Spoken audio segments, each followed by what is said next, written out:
You know, we said we'd do this. Every now and then we're going to bring an interview that I had on my show on KFGO. We're going to bring that to you. And we're going to do it the other way as well. If we have a great interview on Beck News, we're going to take that and play it on the radio. Well, today we had the Secretary of Agriculture, Tom Vilsack. Of course, you know how much that affects our viewing area. So take a listen to this. There's a lot of farmers out there that got a lot of concerns when it comes to trade, when it comes to the program that you've put in place. It appears that the Biden administration is going out of its way when it comes to another $100 million in the American Rescue Plan Act. Can you talk to me about some of the details you released? Sure. Look, we're very, very concerned about the fragile nature of our supply chain, and I think during the pandemic we found that we had wasn't as strong as we thought. It wasn't as resilient as we thought. So we're looking at ways in which we can create a fairer price for farmers and a good shake for consumers by strengthening that supply chain. We're doing it through helping small and very small processing facilities stay in business with a little help to reduce their inspection fees. We're doing it by expanding access for those small and mid-sized operations to be able to process and sell across state lines. We're doing it with new processing facilities. But as we learned, as we listened, one thing that we weren't addressing was the folks in the middle, the cold storage, the distribution, the manufacturing, the wholesaling. They are also in need of assistance and help. So today we announced a loan guarantee program. The way this works is the USDA basically works with banks, with community development financing authorities and other credit unions to essentially say, we will guarantee the loan that you provide to someone who wants to expand cold storage, somebody who wants to form a small co-op where they can brand product, or someone who is interested in providing assistance and help in custom mobile processing. All of this designed to basically strengthen the middle of the supply chain so that we continue to look for ways to help our producers gain market and also gain a decent return for what they're doing. Is the money there now, Secretary Vilsack? Is that money already been pre-approved? It's part of the American Rescue Plan, and yes, it is available. And those resources, I mean, we're in the process of we're putting together a little seminar for lenders on October 14th. The lenders have to be approved to be able to get into this program, but we'll be working to sort of get the nuts and bolts and details of this worked out with the lenders. But the $100 million has been identified as part of the American Rescue Plan resources. So the resources there, don't have to ask Congress for it. It's there, and we believe it can leverage hundreds of millions of dollars of loan opportunities for folks.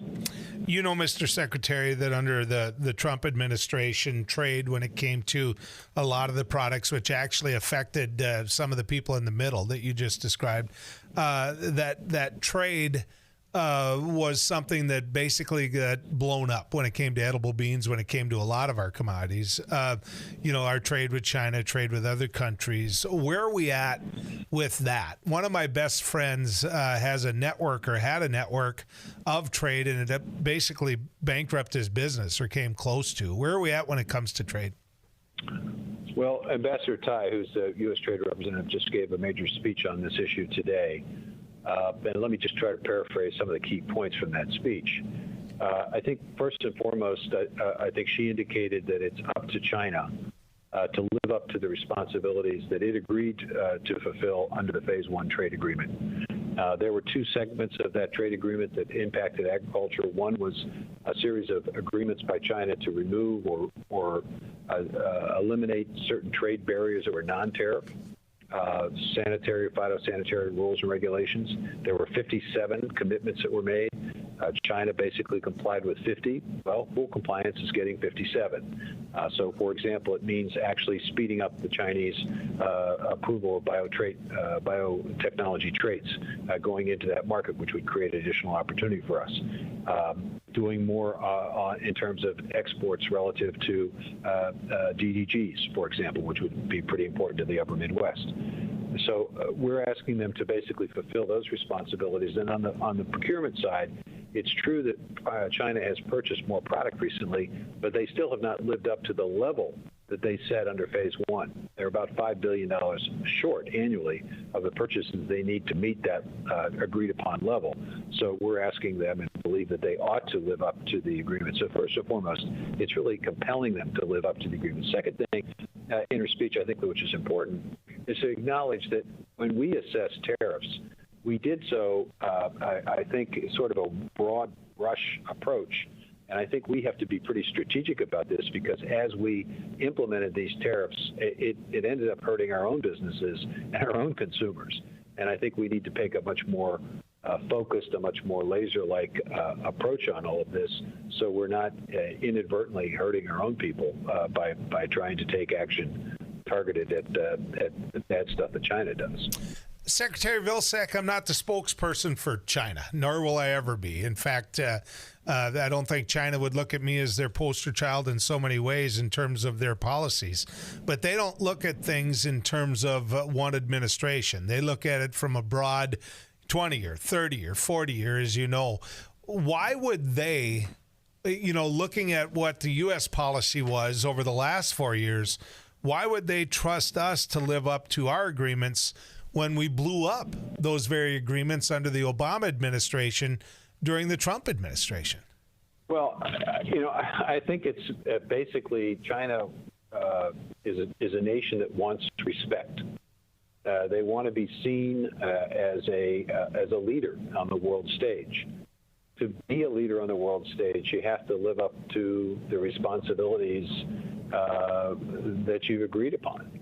And I think this, in establishing a relationship with the Biden administration, which I think is important, I think the Chinese can work with the Biden administration, but first and foremost, we want to see compliance. We want to see you living up to the responsibilities, and I think we also recognize that there are certain aspects of the way in which China operates that have been harmful to American businesses and to American jobs, to the American consumer. And it's important for us to make sure that China understands and appreciates how significant those challenges are for us. But I guess my point in asking the question is we didn't live up to it. I mean, we can pretend we did because we love America, and I want to see our producers do what we can do. But, we want China to live up to its end of the agreements. I get it. I understand it. That would be my position as well. But if I'm China and I'm in a debate with you about this, I'm going to say, but you didn't. And so what would your answer to that be? Well, I think that we have statutory authority within our law for taking actions when we think national security or when we think there's unfairness taking place in international activities and international trade. We have the authority to do this. I think the challenge for us has been, and I think we need to, I think the Biden administration is aware of this, is the necessity of making sure that as we exercise those powers, we don't inadvertently hurt our own people doing it. And that's essentially, I think, the major issue with reference to what Trump did is that the Trump administration is that basically by essentially sort of shotgunning all of this, they essentially ended up hurting American businesses, which is why a lot of businesses are asking for this administration to take a look at the exemption authority that we have under our law and exercise those exemptions to make sure that our consumers and our businesses aren't hurt inadvertently. Secretary Vilsack, I want to talk to you if we can, because about beef producers. We've got a big fight going on here in North Dakota. I realize it's happening in many states versus the Stockmen's Association versus the RCAF people and whatnot. And, the one thing that the RCAF people want is they want country of origin labeling on them. Senators Round, Senator Thune, Senator Tester in our area have bipartisan legislation to provide and to do what we have. Now, that might fly in the face of NAFTA. So where's the Secretary of Agriculture's position when it comes to country of origin labeling when it comes to beef? Joel, I fought this fight 3 times on the international stage with the WTO and our Canadian friends. 3 times we lost. And when you lose on that stage, basically it gives the ability of the other of the winning side to basically retaliate, to provide for a series of steps that can harm and hurt other aspects of agriculture. So it's just not as simple. It's not as simple as some might think. I think the key here for us at this point in time is if there are folks today in the marketplace that are using product of the U.S. as a way of gaining the market advantage, we want to make sure that they're not misrepresenting what that product actually is and where it came from. So let me finish. So we're just basically going to survey. We're going to take a look at what consumers think that means and whether they establish and assess value to it, so that we're in a position to basically say product of the U.S. ought to mean born, raised, slaughtered, everything done in the U.S. And we recognize that so that consumers know when they see that label, they know what it means. Right now, I don't know that they know what it means, and I don't know that people are necessarily. There's not a consistent definition of what it means. So a lot of people may very well be using it to create an impression that isn't really factually correct. So we want to make sure that we're in a position to enforce the rules we do have on voluntary labels to say, look, you can't misrepresent what your product is. If it's product in the U.S., that means it was made, born, raised, slaughtered, et cetera, in the U.S. Well, Mr. Secretary, hopefully sometime when we have a little more time, we can talk about the beef packers and what we could do to get more competition in that industry, because I know you know what my guys feel about that. So, Secretary Vilsack, go ahead. $500 million is going to be made available to expand processing. And we got about 500 comments about how best to structure that. Our comment period just ended on this effort, so more to come on that. Okay. Secretary Vilsack, thank you, sir. Thanks for coming on. You bet. Tom Vilsack, ladies and gentlemen, he was governor of Iowa and now Secretary of Ag. He was Secretary of Ag under the Obama administration as well, so he understands the process. As he pointed out, he fought the beef, I don't know how you put it, fight with the WTO 3 times and didn't win, and I don't believe that's his fault or the Obama administration's fault. I think that the deal was a bad deal. I do. I think that when it comes to the beef industry, nothing gets fixed until we fix the packers. Now, can the money that we're talking about with this be used to expand that, to do something, to maybe form a co-op? You know, we've got over $8 billion in the bank in the state of North Dakota. That's with a B. We have a state bank of North Dakota. We also have a whole bunch of new federal money coming in as well that's going to be decided what it's spent on in terms of what I believe is infrastructure. So it shouldn't all go to what I don't think is much of a risk, building a packing plant. Understand this. For the people that are out there that want a country of origin labeling, that want the beef industry to get their fair share, you know, for those people, you've got enemies right there amongst you. You do.